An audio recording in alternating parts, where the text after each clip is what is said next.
ಎಲ್ಲರಿಗೂ ನಮಸ್ಕಾರ ವೀಕ್ಷಕರೇ, welcome back to my channel. ನಾನು ಅನುಶ್ರೀ. ನಾನು ಇವತ್ತಿನ ದಿನ ಕ್ಯಾರೆಟ್ ರೈಸ್ ಖೀರನ್ನ ಯಾವ ರೀತಿ ಮಾಡೋದಂತ ತೋರಿಸ್ಕೊಡಕತ್ತೀನಿ. ಯಾರೆಲ್ಲ ನೀವು ನಮ್ಮ ಚಾನಲ್ನ ಸಬ್ಸ್ಕ್ರೈಬ್ ಮಾಡ್ಕೊಂಡಿಲ್ಲ, ಪ್ಲೀಸ್ ದಯವಿಟ್ಟು ಸಬ್ಸ್ಕ್ರೈಬ್ ಮಾಡ್ಕೊಳ್ರಿ. ಹಂಗೆ ಬೆಲ್ ಬಟನ್ ಮೇಲೆ ಕ್ಲಿಕ್ ಮಾಡಿ ಒಂದು ಲೈಕ್ ಮಾಡಿರಿ.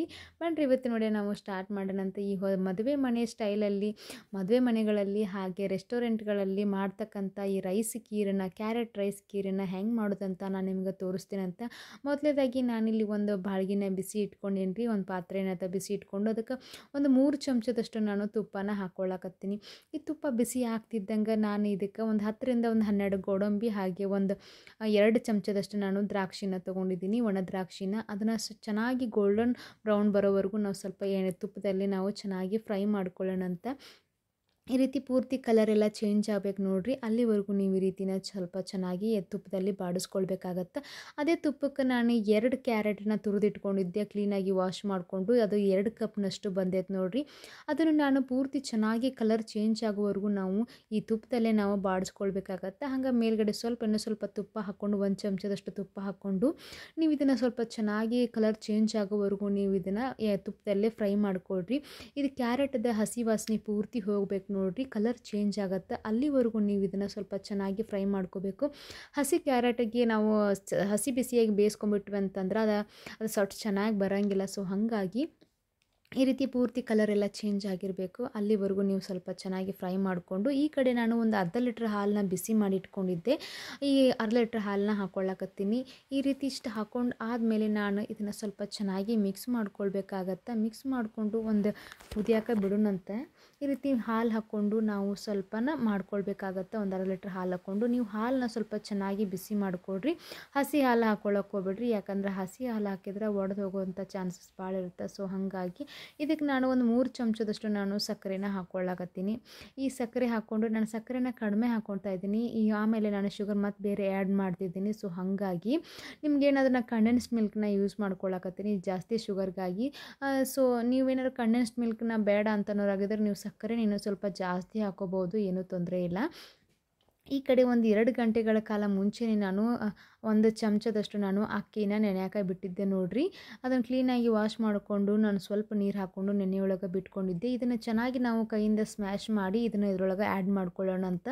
ಈ ರೈಸ್ ಹಾಕ್ಕೊಂಡಿರಲ್ಲ, ಇದು ಪೂರ್ತಿ ಬಾಯ್ಲ್ ಆಗಬೇಕು ನೋಡಿರಿ, ಅಲ್ಲಿವರೆಗೂ ನಾವು ಇದನ್ನು ಕುದಿಸ್ಕೊಳ್ಬೇಕಾಗತ್ತೆ.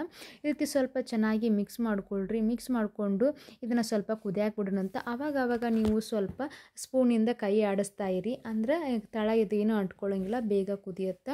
ಇವಾಗ ನೋಡಕತ್ತಿರಲ್ಲ, ಇದು ಸ್ವಲ್ಪ ಕುದಿ ಬಂದೈತಿ. ನಾನು ಇದಕ್ಕೆ 1 ಕಪ್ನಷ್ಟು ಕಂಡೆನ್ಸ್ಡ್ ಮಿಲ್ಕ್ನ ಯೂಸ್ ಮಾಡ್ಕೊಳ್ಳಕತ್ತೀನಿ. ಇದು ಹಾಕೋದ್ರಿಂದ ಕ್ರೀಮಿಯಾಗಿ ತಿಕ್ಕಾಗಿ ಬರುತ್ತೆ, ಟೇಸ್ಟು ಕೂಡ ತುಂಬ ಚೆನ್ನಾಗಿ ಬರುತ್ತೆ. ಸೊ ನಿಮ್ಗೆ ಬೇಡ ಅನ್ನೋರಾಗಿದ್ದರೆ ನೀವು ಸ್ಕಿಪ್ ಮಾಡಿಕೊಂಡು ನೀವು ಸ್ವಲ್ಪ ಸಕ್ಕರೆನೇ ಹಾಕೋಬೋದು. ಇದನ್ನು ಸ್ವಲ್ಪ ಚೆನ್ನಾಗಿ ನಾವು ಮಿಕ್ಸ್ ಮಾಡ್ಕೊಳ್ಳೋಣ ಅಂತ. ಮಿಕ್ಸ್ ಮಾಡಿಕೊಂಡು ನಾನು ಪ್ಲೇಟ್ ಮುಚ್ಕೊಂಡು ಚೆನ್ನಾಗಿ ಒಂದು 5-6 ನಿಮಿಷ ನಾವು ಕುದಿಯೋಕೆ ಬಿಡೋಣಂತ. ನೋಡಕತ್ತಿರಲ್ಲ, ಈ ರೀತಿ ಸ್ವಲ್ಪ ಚೆನ್ನಾಗಿ ಕುದಿಬೇಕು. ಇವಾಗ ನಾನು ಇದಕ್ಕೆ 1 ಚಮಚದಷ್ಟು ಏಲಕ್ಕಿ ಪುಡಿನ ಹಾಕ್ಕೊಂಡಿದ್ದೀನಿ. ಇದು ವಿಡಿಯೋದಲ್ಲಿ ಬಂದಿಲ್ಲ. ಸೊ ಹಾಗಾಗಿ 1 ಚಮಚದಷ್ಟು ಏಲಕ್ಕಿ ಪುಡಿನ ಹಾಕ್ಕೊಳ್ರಿ. ಹಾಗೆ ಅದು ಸ್ವಲ್ಪ ಆದಮೇಲೆ ನಾವು ಇದಕ್ಕೇನು ಫ್ರೈ ಮಾಡಿ ಇಟ್ಕೊಂಡಿದ್ದೀವಿ ನೋಡಿರಿ ದ್ರಾಕ್ಷಿ ಗೋಡಂಬಿನ, ಅದನ್ನು ಇದ್ರೊಳಗೆ ಹಾಕ್ಕೊಳ್ಳೋಣ ಅಂತ. ಇದ್ರೊಳಗಡೆ ಹಾಕ್ಕೊಂಡು ನಾವು ಸ್ವಲ್ಪ ಚೆನ್ನಾಗಿ ಮಿಕ್ಸ್ ಮಾಡ್ಕೊಂಡ್ವಿ ಅಂತಂದರೆ ನಮ್ಗೆ ಕ್ಯಾರೆಟ್ ರೈಸ್ ಖೀರು ರೆಡಿ ಆಗ್ತೈತಿ. ಸೇಮ್ ಮದುವೆ ಮನೆಗಳಲ್ಲಿ ಹಾಗೆ ರೆಸ್ಟೋರೆಂಟ್ಗಳಲ್ಲಿ ಸಿಗತ್ತೆ ನೋಡಿರಿ, ಅದೇ ರೀತಿ ಟೇಸ್ಟು. ಅಂದರೆ ತುಂಬ ಚೆನ್ನಾಗಿದೆ ಈ ಟೇಸ್ಟು. ಮನೇಲಿ ಎಲ್ರಿಗೂ ಇಷ್ಟ ಆಗುತ್ತೆ, ಮನೆ ಮಂದಿ ಎಲ್ಲರೂ, ಮಕ್ಕಳಿಗಂತೂ ತುಂಬ ಇಷ್ಟ ಆಗುತ್ತೆ ಈ ಸ್ವೀಟು. ಹಾಗೆ ಇದನ್ನು ಏನಾದರೂ ನೀವು ಫ್ರಿಜ್ಜಲ್ಲಿ ಸ್ವಲ್ಪ ಕೋಲ್ಡ್ ಮಾಡಿ ತಿಂದರೆ ಇನ್ನೂ ತುಂಬ ಚೆನ್ನಾಗಿ ಅನಿಸುತ್ತೆ. ಅಂದರೆ ಒಂಥರ ಐಸ್ ಕ್ರೀಮ್ ಫ್ಲೇವರ್ ಬಂದಂಗೆ ಬರುತ್ತೆ ನೋಡಿರಿ. ಹಾಗೆ ಮಕ್ಕಳು ಕೂಡ ತುಂಬ ಇಷ್ಟಪಟ್ಟು ತಿಂತಾರೆ. ಈ ರೀತಿ ತುಂಬ ಈಸಿ ಆದಂಥ ರೆಸಿಪಿ ಇದೆ. ಸೊ ಮತ್ತೆ ಯಾಕೆ ತಡ ಮಾಡ್ತೀರಿ, ನೀವು ಇದನ್ನು ಒಂದ್ಸಲ ಮನ್ಯಾಗ ಟ್ರೈ ಮಾಡಿರಿ. ಭಾಳ ಅಂದ್ರೆ ಭಾಳ ಮಸ್ತ್ ಅನಾಹುತ ರೆಸಿಪಿ ಇದೆ.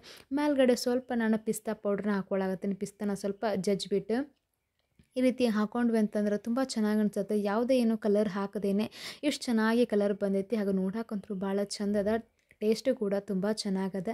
ಮತ್ತೆ ತಡ ಮಾಡ್ತೀರಿ, ನೀವು ಇದನ್ನು ಒಂದ್ಸಲ ಮನ್ಯಾಗ ಟ್ರೈ ಮಾಡಿರಿ, ಹೆಂಗೆ ಅನಿಸ್ತಂತ ನಮಗೂ ಹೇಳ್ರಿ.